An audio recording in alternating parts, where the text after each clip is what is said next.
We are told that the most important thing in life is to make the right choice. From the career we pick to the person we marry, we are often haunted by the ghost of the life we didn't choose.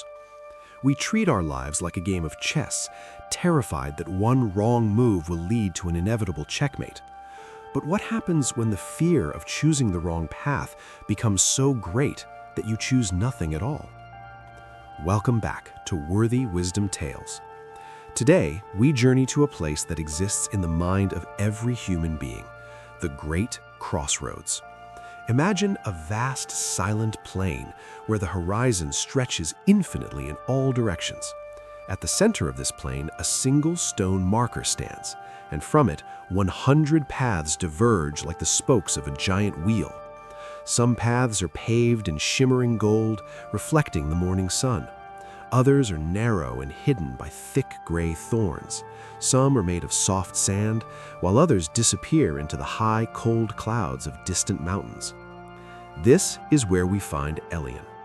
When Elian first arrived at the crossroads as a young man, his eyes were bright with potential. He was a man of immense intelligence, a seeker of truth and a lover of logic. He stood at the center, looked at the 100 paths, and felt a surge of excitement.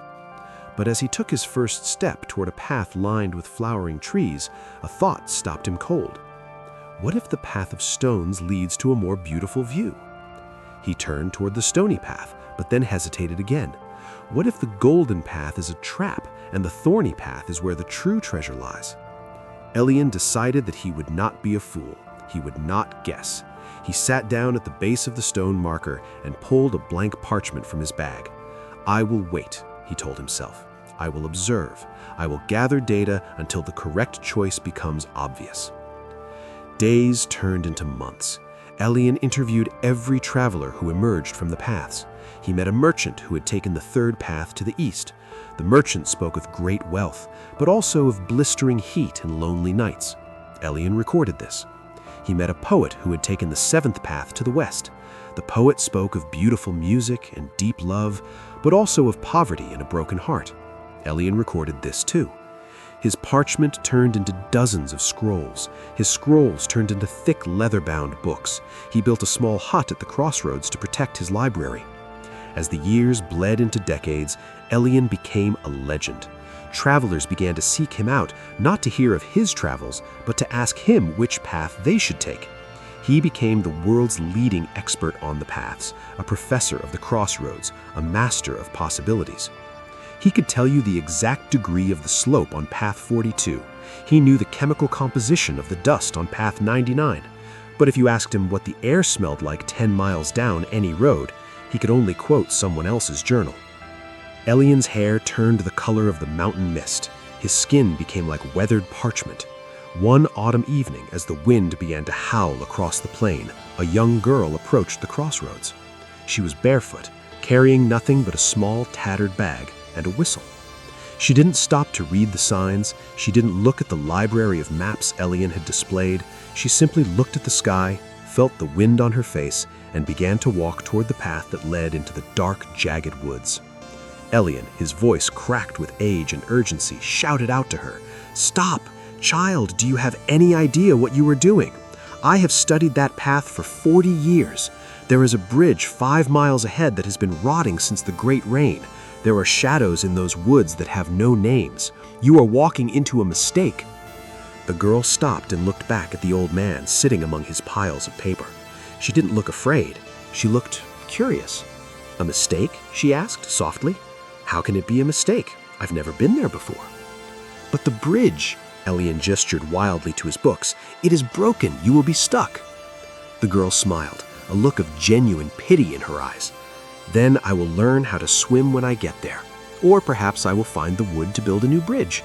Either way, I will be 5 miles further than you." She turned and vanished into the trees. In that moment, the silence of the crossroads felt heavier than it ever had before. Elian looked at his hands, ink-stained and trembling. He looked at his library, the greatest collection of knowledge ever assembled. He realized that while he had been busy becoming a master of the what-ifs, he had become a ghost in the what-is. His maps weren't guides, they were the bars of a cage he had built for himself. We live in an era of infinite choice. We scroll through endless options, waiting for a sign, waiting for the perfect moment, waiting until we're 100% sure we won't fail. But the secret of the wise is this: the map is not the journey. Analysis paralysis is just a dignified name for fear. We think that by keeping our options open, we are staying free. In reality, we are just staying still. An imperfect step taken in faith is worth more than 1,000 miles of perfect planning. Don't be the person who dies at the crossroads with a perfect map of a world they never saw. The bridge might be broken, the wind might be cold, and you might take a wrong turn, but you can learn to swim, you can find shelter, and you can always change direction once you are moving. Burn your maps. Pick a path, any path, because the only truly wrong choice is to stay at the start. If this story added value to your day, please like the video and subscribe to join our journey of wisdom. What did this tale mean to you? Comment your thoughts below. I'd love to hear your perspective. Until the next one, stay wise and keep seeking the truth.